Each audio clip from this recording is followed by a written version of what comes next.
Welcome everyone. Today, we will see a neat symmetry trick that shows the expected number of cycles in a random permutation equals the harmonic number.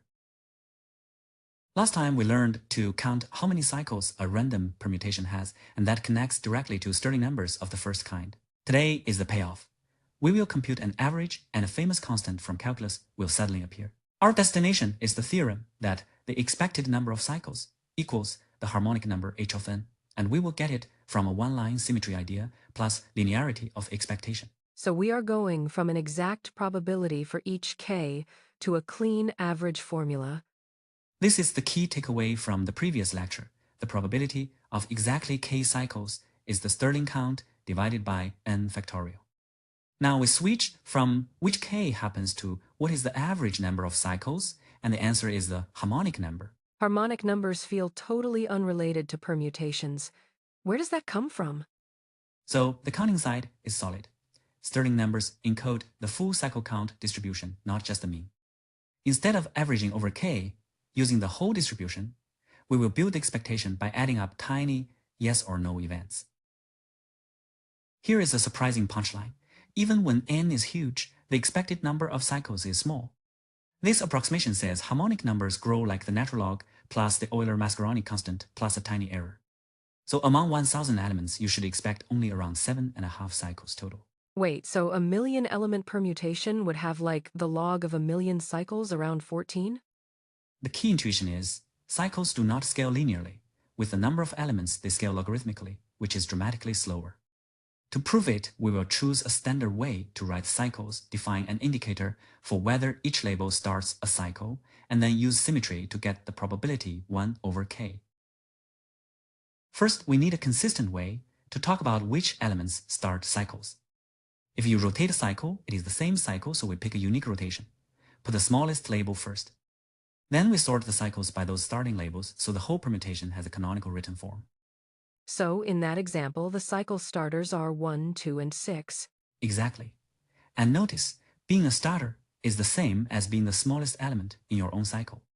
That rephrase is what will let us attach a simple probability to each label k. Now comes the classic trick. Rewrite a complicated count as a sum of simple indicators. Each x sub k is a tiny yes or no question. Does label k start a new cycle in canonical form? If you add up all the starters, you get exactly the total number of cycles. Because each cycle contributes exactly one minimum element, right? And here is why we like indicators. Expectation turns sums into sums even when the events are not independent. So the whole theorem reduces to a single question. For each k, what is the chance that k is the smallest in its own cycle? This is the one step where symmetry does all the heavy lifting. The claim is simple. Label k has probability 1 over k of being the minimum element in its cycle. Focus on the smallest k labels and ignore everything larger than k for a moment. Because the permutation is uniform, there's no reason for 1 versus 2 versus 3 up to k to be favored as the smallest element that appears in k's cycle. So by pure symmetry, each of the k labels has chance 1 over k to be that minimum? Exactly. And that is precisely the event x sub k equals 1. K is the minimum in its cycle, so it starts a cycle in canonical form. Exactly. And that is precisely the event x sub k equals 1. K is the minimum in its cycle, so it starts a cycle in canonical form. Once we know each expected value of x sub k is 1 over k, the overall expectation is just a sum. This line is the whole theorem. Linearity turns the expected cycle count into the harmonic sum 1 plus 1/2 plus up to 1 over n. So for n equals 3, the prediction is 11 over 6, about 1.833 cycles on average. And this checks out with the exact distribution.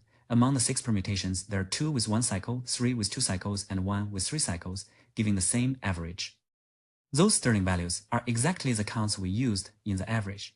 They are the bridge between exact counting and expected value. Let's connect the pieces back to the big picture. A tiny symmetry creates a famous function. This is the headline result. Expected cycles equals the harmonic number. And here is the same expectation written in Stirling language. It is the weighted sum of cycle counts divided by n factorial. We never had to track complicated dependencies between cycles. Linearity lets us add expected contributions label by label. The whole mystery is really packed into that 1/k symmetry step. Yes, and that is why this result feels magical. The probability is simple, so the sum becomes the harmonic number automatically. So the hook makes sense now. Even for enormous n, the expected number of cycles stays modest, growing only logarithmically. Two quick checks to make sure the idea is truly yours. One computation, one concept question. We should use the expected value of C sub n equals h of n, so it is h of 5. Right. Compute the harmonic number up to 5. Add 1, 1/2, 1/3, 1/4, and 1/5. Linearity is purely algebraic. The expectation of a sum is the sum of expectations, no independence required. Independence only matters for products, not sums. So the final numeric answer is 137/60, which is about 2.283 cycles on average. Thanks for watching this. Subscribe to Thinking in Math channel for this and other interesting math topics. And we always welcome your feedbacks. Leave your questions and suggestions in the comments.